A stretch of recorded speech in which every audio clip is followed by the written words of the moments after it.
NASCAR Cup Series playoffs from Bristol Motor Speedway, the Fast Pro Shops night race. With the chance of rain high, the start of the race has been moved up to 6:35, which moved the pre-race ceremonies to before we came on. Drivers were introduced, and there are 3 Cup champions that are in jeopardy of being eliminated. Mark Truex Jr., Kevin Harvick, Joey Logano, all fighting to stay above the cut line.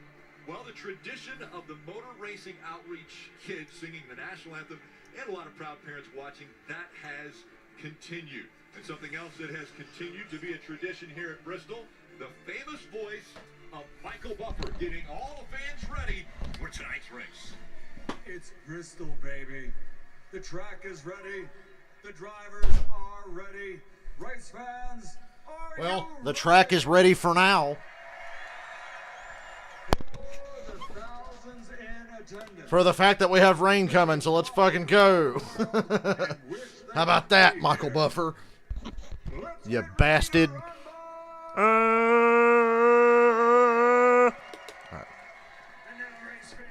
And moments ago, for tonight's command, South Dakota Governor, with the support of Johnny Morris and the 109th. Now, drivers. Hey, they made the boomers happy. We showed the military and the anthem and all that shit in a condensed version. Governor Kristi Noem, Johnny Morris, and our troops for kicking off tonight's race. By the way, when it rains, we're playing Spider-Man. The bottom 4 are eliminated after tonight's race. Well, you mentioned the cut line. So, Martin Truex, 7 points out. My man Bubba, 19 out. Stenhouse, 22 back. McDowell, 40 out. Bubba, with a fast car, qualified top 10. Truex qualified 5th. And, yeah. Harvick and Logano have their work cut out for them tonight. Logano's 12 above, Harvick 7 above, but they got some work to do here.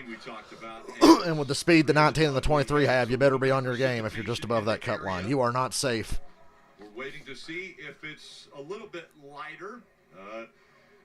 Did I just start this stream for no reason? Racetrack, and they can't wait. One of our drivers who was able to experience the track last night. You'll be in and out. Well, so will we, because this race probably isn't going to go all the way or even get to halfway. Yeah, that was a lot of fun to be able to get out there and mix it up on the Bristol High Banks. It's an awesome racetrack, and I love to be able to compete out there. Helped me learn a lot about this racetrack and what the drivers are going to be dealing with. When you look at this racetrack, it's multiple groove. A little bit dark right down there on the bottom groove. There is a high line that you can run, but they've treated the inside line, and a lot of drivers are going to use that bottom groove early in the race. Later in the race, though, I had a little issue while running up front. Got on fire there, burned the suit. Everybody's good to go, though. We got to go to victory lane with Justin Allgaier, so that was pretty awesome. But, man, I learned a ton behind the wheel of the car last night. Can't wait to watch these drivers deal with the challenges of Bristol as this group moves. We caught a lucky break not going to this race with the way the weather's about to be. Watching you 47 laps out front, Junior. You had mentioned, hey, if I could finish 15th, maybe a top 10, it'd be great. You went out there and led laps and looked like you were having a lot of fun racing with those guys. Yeah, it was a good time. I was pretty excited about the way the car handled, but again, just trying to understand what the drivers are dealing with. Such a challenging racetrack, a lot of grip in the PJ1. They retreated the racetrack today, so there's even They retreated the racetrack, and it's all about to get washed off. The driver's going to find a lot of speed on the bottom of this racetrack, but over time, it will move up to the top groove. Who finds that first? Who's able to make speed up there and get their car handling fast? I don't know what the weather looks like tomorrow, Hill. I don't know if it's any better tomorrow. And with so much on the line, this racetrack, this race has been so important to the playoffs, an elimination race, and so much can happen here at the High Banks of Bristol. A big crowd here tonight at Bristol Motor Speedway. One of the most electric atmospheres you're going to find in motorsports. We got to do our job. Green flags in the air. We're racing in Bristol. Racing for your life. Now it's over. They make contact, and immediately, right there, the right front's down. I was there. That 2021 Bristol night race is one of my top 3 favorite races I've ever been to.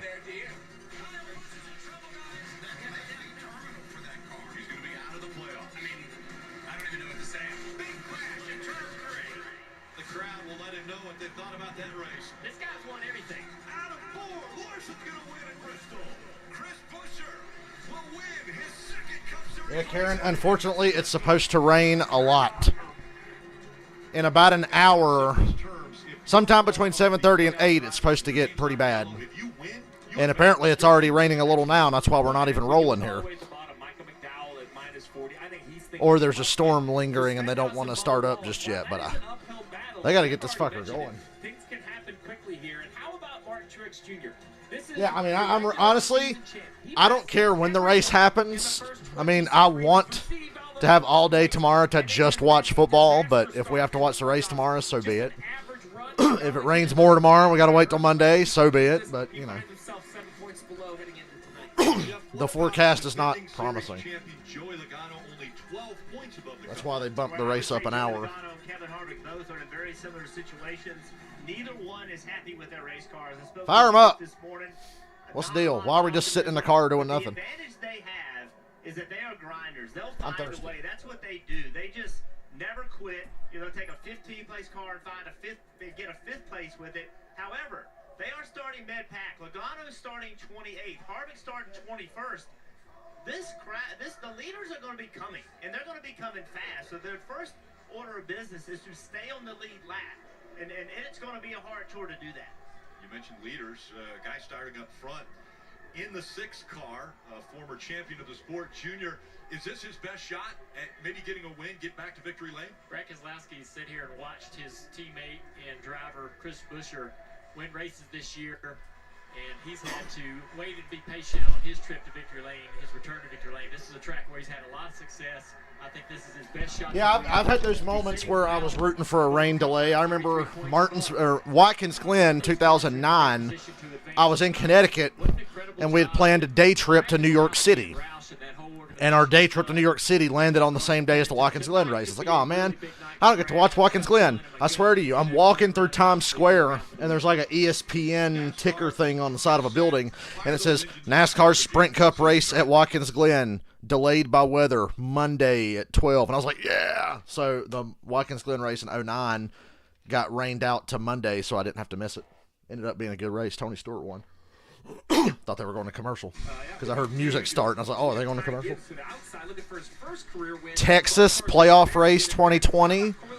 That race kept getting delayed and delayed and delayed, and finally I had to work. And I said, well, I guess I'm going to miss it. And I was working where there was no cell signal. So I just assumed, oh, yeah, the race is going on, and I have no clue. So when I was getting off work and heading back to where there was cell service, I go to check, and it's like, oh, it's been delayed again. And I was like, wow. So I've caught some lucky breaks with rain delays. In row 12, our playoff driver Stenhouse in row 13 there. Ryan Newman with a reasonably well job in qualifying. Damn, Ryan Newman out-qualified Joey Logano and Kyle Larson. Or did Larson not even get to run? He's thankful he's already won. His name's in yellow because he's advanced. We're talking about stress, trying to roll off 36 and getting it done here. Man. Now they're firing him up, I think. Michael McDowell has to win if he wants to keep his playoff fight alive tonight. Front Row Motorsports is one of the smaller teams in the garage. They've already overachieved a lot this year, and just making it this. By the way, I took a nice long 5-hour nap from like 1 o'clock to 6. I was asleep, so I'm well rested and ready to roll.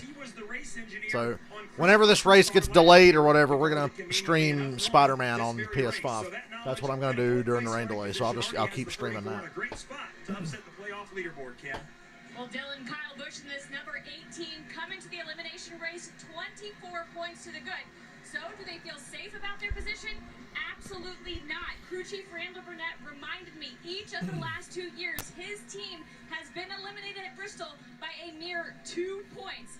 He said he has not slept easy all week long. The key tonight for them is going to be survival, make it through the race without any Kyle's issues. been quiet Kyle through the arguably summer. knows this track better than I keep waiting for anybody Kyle in Busch the to get on another He's hot an streak. 8-time Cup winner at Bristol. He's had a great year with a first year with his new team, though. I gotta hand it to Kyle in RCR, picking up the 8 car picked up where it left off last year. There's a good book on this place. Remember what happened last year? They kind of slow played the first 2 stages, and once they were locked, They just need a little more. RCR doesn't have the consistency they need. Aggressive on that tire, which eventually put them into the wall. So Paul said, we kind of know both sides of things. The difference this year, we can't slow play the first 2 stages. We've got to stay ahead of the leader. We've got to find a way forward, and then we can get aggressive like we were last year, Marty. Well, Dave, we talked about Martin Truex Jr.'s situation. Crazy that the regular season champion is below the cut line here in the first round of the playoffs. I spent some time with Martin this afternoon. He said, honestly, feeling a little bit nervous. To me, it feels like a championship 4 night for us. Remember, he's been in the championship 4 5 different times. But then he made the point, but it's different from that because in the championship 4, I know the 3 cars that I'm racing. Tonight, I have no idea who I'm racing. We're going to have to play that game all night long. How many points do we need? Where do we need to be on the racetrack? Truex, the regular season championship winner, Rick, in peril of not making it out of the first round. Crazy that there's 3 former champions so close to the cut line. Yeah, Martin Truex Jr. 7 points below the cut line before this race starts. Well, we mentioned that the engines were fired. They shut them off. They fired it back up again. They shut them off. They shut them off again. All right. What are we doing? To your mentality, your what the fuck are we doing? When you turn the car on, then you turn it back off again. Well, anytime you're waiting on weather, it's annoying because you're sort of prepared mentally to start this race. You've been waiting around all day long. It's now 6:45. And you're ready to go. I get why they're being careful. We think about Daytona last summer, which is the one we always mention, but Bristol's one of the last places I want to catch a rain shower at, you know, as fast as those corner speeds are. Several drivers in the field that don't have as much on the line, it's just another delay. But for the drivers that are sitting there thinking, man, I'm right on the cut line, or I need to go out here and gain a bunch of points, what's going to happen to me tonight? It's difficult to try to find ways to pass this time without thinking about that, right? Not worrying about that and whether you're going to race tonight, tomorrow, whatever. Hey, my phone's fully charged. I'm assuming because of this weather at Bristol, once it gets through Bristol, it'll be here at my house because I'm about 2 hours from Bristol. It's a real easy trip for me to get there, so I'm assuming the weather will be here shortly as well. Right, and somebody else in the state takes you out, and it happens so quickly. And so still don't know why we're sitting around waiting when it's not even doing anything. You're trying to run your race, and that's what you try to do is focus on that. Well, you've been getting yourself pumped up all day long to get these engines fired up. You fire them up, you shut them down. You fire them up, you shut them down. And every time that happens, you have to recenter and refocus. What is the mission? What is the goal? And I think this is where crew chiefs, spotters become so important to keep the driver dialed in. Even though they're not on track right now, their brains need to be there. And that's where teamwork really can come into play. So again, the drivers are striped in. And they're ready to fire the engines when NASCAR gives them the go-ahead. We're still waiting out a little bit of precipitation here in the area. So Tennessee, so much history of racing here, and we'll get this one going as soon as the rain's out of the way. It's not going to be out of the way. If it's already doing this and we know we got more coming, like, geez.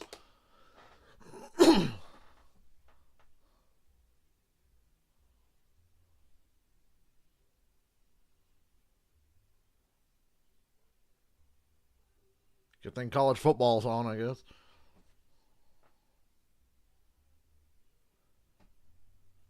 Let me go to weather.com on my phone, and I'll tell you what I see. Bristol, Tennessee. Weather. Current weather. Mostly cloudy.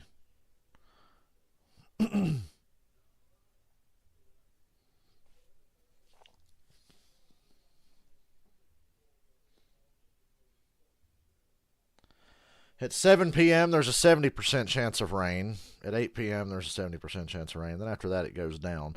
The forecast has actually improved if you look at the percentage chance of rain. Earlier today, it was like 80% from like 8 o'clock to 11 o'clock. Now it's like 70 from 7 to 8, and then after that, it drops to 30. And right now, there's just like a little spotty shower hanging around. You can't even really see it on television. It's so light. Really wish I didn't start my stream already, because now I got to sit here and fucking just yammer on until they actually get this thing going. On hold for precipitation right now. The drivers are strapped into their cars. They fired the engines up. They shut them down. They fired them back up again. They shut them down. So you see just a little bit of a cell that's going through the area right now. We hope it passes through. There hasn't been a lot of rain that has come down, but it's just enough that they won't send the cars out onto the track yet. One driver who is itching to get out onto the track is the winningest driver so far this year in 2023. That's William Byron. Already 5 wins on the season. It started off early with a win at Las Vegas, and then followed that one right up with the win at Phoenix, Then he won the Spring Darlington race, which I won money on. Again, and then Atlanta. This one, able to get to victory lane before the rains came. Then he dogged their ass at Watkins Glen. Back in August, 5 wins already. Can he make it 6 here at Bristol tonight? Let's dial him up on the radio, Steve. Yeah, we got nothing else to do. Hey, William, it's guys at the NBC booth. You have a copy? Yeah, man, I got you. Well, you would have wished you'd had a TV. We just saw your 5 wins, the highlights of them all. Just at 41 points above the cut line. What's the balance for tonight? I know you. Fortunate for you, just unfortunate for me that I went ahead and started the stream. So, oh, we're starting, and then it was like, oh, that was drizzling. Yeah, I mean, luckily with the stages and everything in modern NASCAR, it's really just all about execution, trying to start the race strong, work our way through the middle portion, and then get to the end and have a chance in the last 150 laps. So it's been good for us here at Bristol the last couple times on the concrete. So we're really optimistic about our race car. The guys work really hard here, so I feel good about it. Well, our drivers were just talking about kind of some of the frustrations of kind of the start and stop. So sitting there with a little bit of mist on the windshield, what's the anticipation level to get going here? Yeah, it's not the funnest thing in the world. He said funnest. So much for that Liberty University education. You're sitting here and you're kind of back to low key. So I don't know. I just try to stay pretty even keel. I don't really get too excited. I'm just excited to get going when we do. And our relay payments car looks great. Thanks to those guys for coming on board. And yeah, I mean, it'd be great to get a night Bristol win here. Well, I will give you that the car is good looking. So let's unlock what we're going to see tonight. The bottom was dominant in practice. The top and bottom worked in the Xfinity Series race. Handicap it for the listeners. You think you got to be good on the bottom, the top? Where's the groove going to move? Yeah, I think you got to have some combination of both to be good. So you got to be able to work the bottom early in the race. And then one of those nights where I'm glad to be home. Around a pass car, you got to be able to work both. So hopefully we're capable of that and can pass a lot of cars. Well, sounds like you guys are firing them back up. I'll let you get to work. Okay, they're firing the engines. We're going to try again. Try. If at first you don't succeed. Wow, the last 6 races of the year are all on NBC. That's pretty nice. Talladega, Charlotte, Vegas, Miami, Martinsville, Phoenix. I'll be at Martinsville. I think I'm going to skip the Roval gang. You can survive Bristol. You have that looking forward, and then very consistent Vegas, Miami, Martinsville to set that championship forward. Chase Elliott's paint scheme is pretty sick. I like that car. Napa gold filters. Last 6 races all on NBC. As the crews get a little bit of moisture off of the cars, they are fired up. We'll see if now they're starting to roll. Well, roll out. Autobots roll out. Had a 20-minute delay here, although we're still ahead of schedule. One of the hottest tickets in NASCAR has consistently been the night race at Bristol. Being able to find victory lane here, you become legendary. Guys like Darrell Waltrip with the most wins at 12. Dale Earnhardt, Rusty Wallace, Cale Yarborough. Those 3 all with 9 wins already.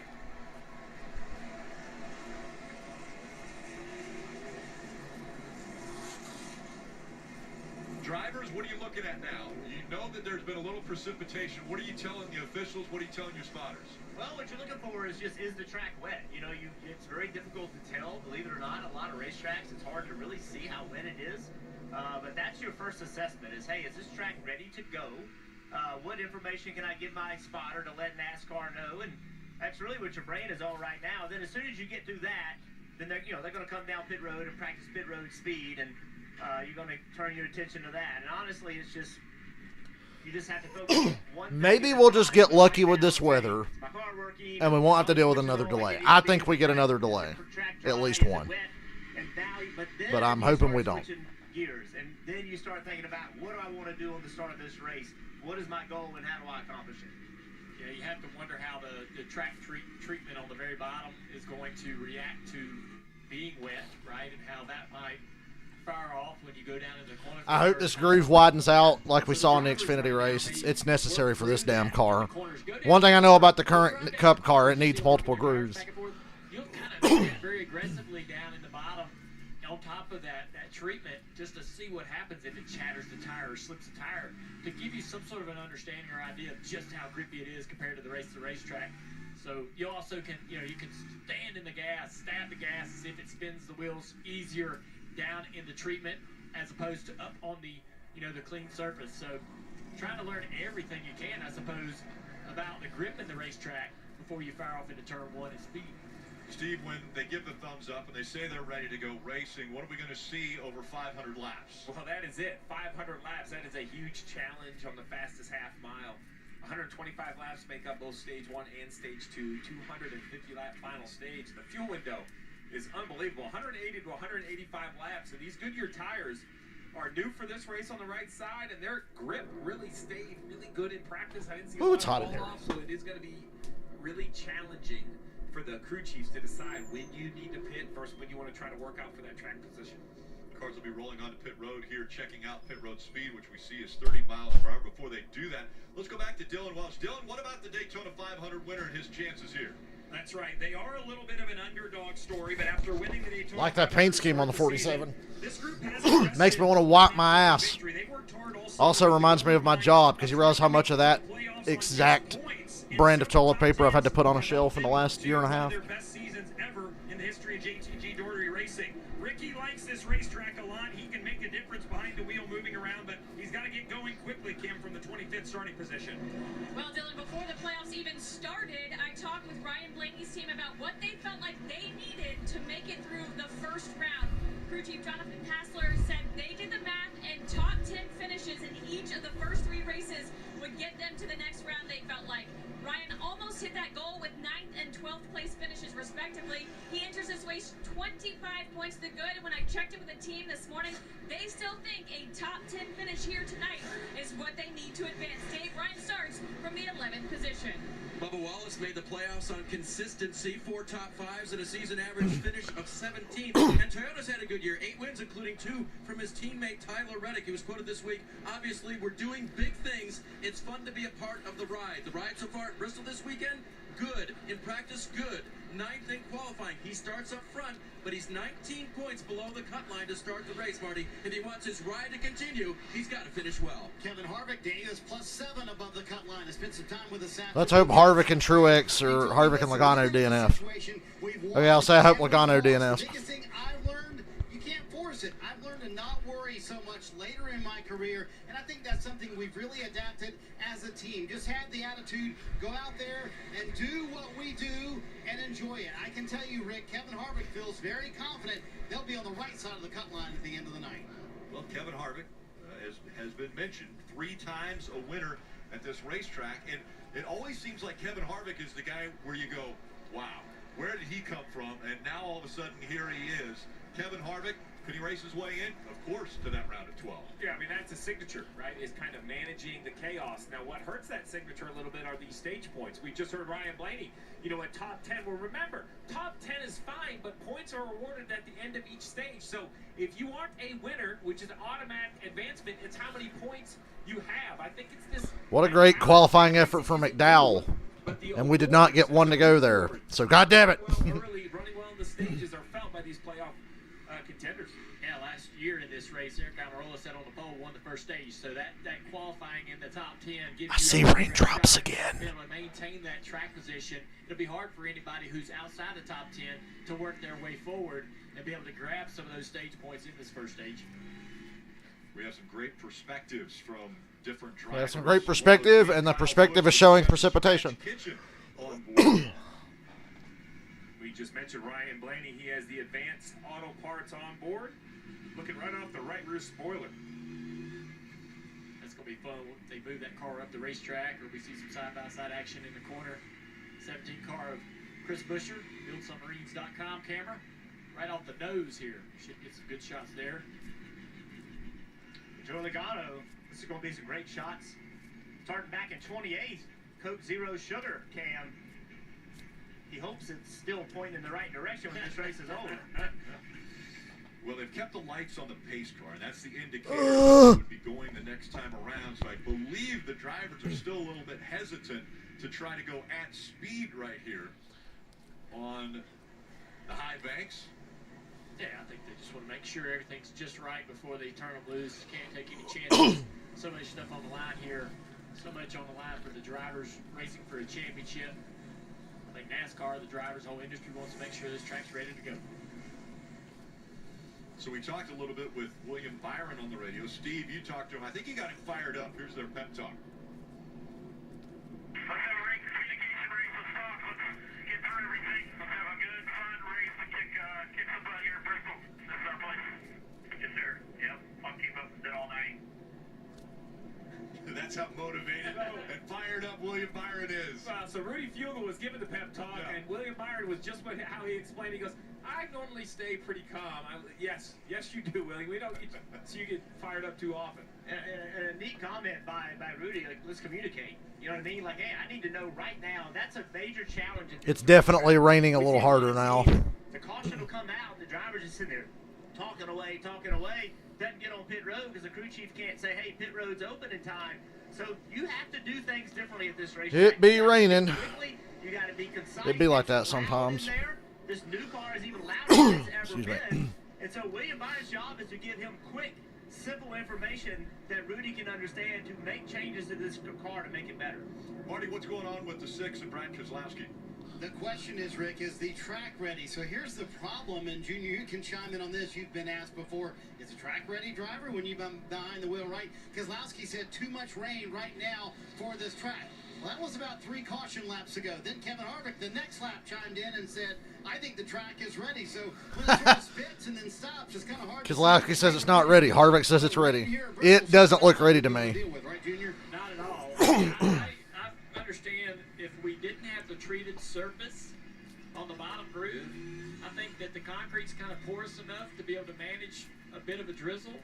But that treatment, the water's going to sit on top of that. It's not going to soak down. It's going to bead up on top of that PJ1.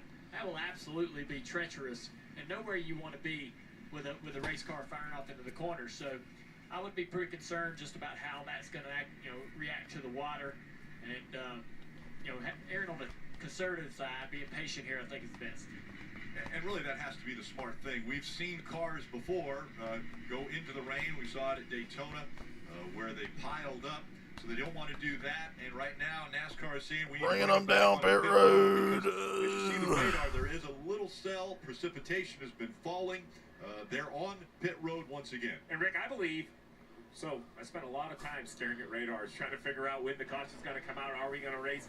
And this is one of the most difficult ones because we are here in the Smoky Mountains, and the radar seems to make sense, but it can break up just in the other side of the mountain. Sometimes something will get over the mountains and set over the race. All right. It's the hardest for me to predict. I tell you what. I'll be back when the shit's actually going to start. It's like nothing else. And when you drive Deal. down that highway in front, there's like a rolling hill about a mile away. And when you see Hold on, let me look at the weather one more time. And you crest that hill Let me look at the weather one more time. We're not out of here yet. This is the most annoying shit ever when it's like this. They had a football game here, and the football field looked small. I mean, we take for granted because it looks small for a NASCAR track, but versus other sports, arenas, it's gigantic. Yeah, it's breathtaking here. Bristol Motor Speedway, world's fastest half mile. We've mentioned you don't want to have any issues with rain. Well, in 2021 at Loudon, they started. The rain was on the track, and this is what happened. They're showing Loudon 2021. Racetrack at Loudon, but so many cars spinning right at the start of the race. Kyle Busch bumping the pace car there. Yeah, we've had some situations where in the last few years, and actually even well before that, they'll drop the green flag, and it'll be a little damp, but then show the radar. Hard, and you've had some pretty big wrecks. Rain likely to end around 9:15. So NASCAR has decided, look, we're going to be if they get the car covers out, I'm out of here. So we don't have those situations. You mentioned it, Junior, so much on the line here tonight. They're just going to make sure they get this right. We want to see cars on track badly. At the same token, we do not. All right, you know what? We'll be back. Let's start a Spider-Man stream. Actually, I'll be back in a few minutes. We're going to play Spider-Man. He's only 13 points. Then we'll watch a race later. Above the cut line. See you guys.